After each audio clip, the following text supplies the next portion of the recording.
په روژه کې درې مهم وختونه. په سلامونو، نیکو هیلو او احتراماتو مو هرکلی کوم. تاسو ته د روژې مبارکې میاشتې په رارسېدو مبارکي در ووایم. روژې درې مهم وختونه شریکوم چې تاسو باید پوه شئ. په روژه کې درې وختونو ته متوجه اوسئ او کوښښ وکړئ چې په دې وختونو کې ذکر او دعا زیاته وکړئ او باید یوه ګړۍ یې هم ضایع نه شي. لومړی وخت د سهار له لمانځه وروسته وخت دی. دا وخت چې ډېر برکتي او خورا مهم وخت دی په یوه حدیث کې راغلی دی.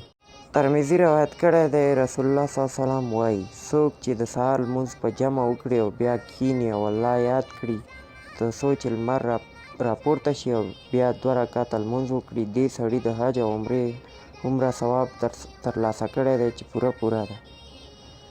انس رضی الله تعالی عنه څخه روایت دی چې نبی کریم صلی الله علیه وسلم فرمایلی دي نو دا وخت د کال په ټولو میاشتو کې اهمیت لري، خو د روژې په مبارکه میاشت کې باید دې غنیمت ته متوجه اوسو.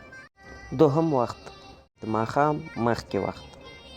که څه هم ډېر خلک دا وخت د روژه ماتي په تیارولو تېروي، خو اصلا باید دغه وخت په ذکر او دعا تېر کړی شي. لکه په حدیث کې چې راغلی دی، رسول الله صلی الله علیه وسلم وایي د 3 کسانو دعاګانې قبلیږي چې هغه یو د روژهدار دعا ده، دویم د مظلوم دعا ده او دریم د مسافر دعا ده. نو دغه وخت کې دعا قبلولو لپاره مطلب هم راغلی.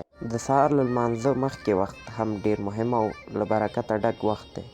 قرآن کریم په دې وخت کې د استغفار یادونه کړې ده.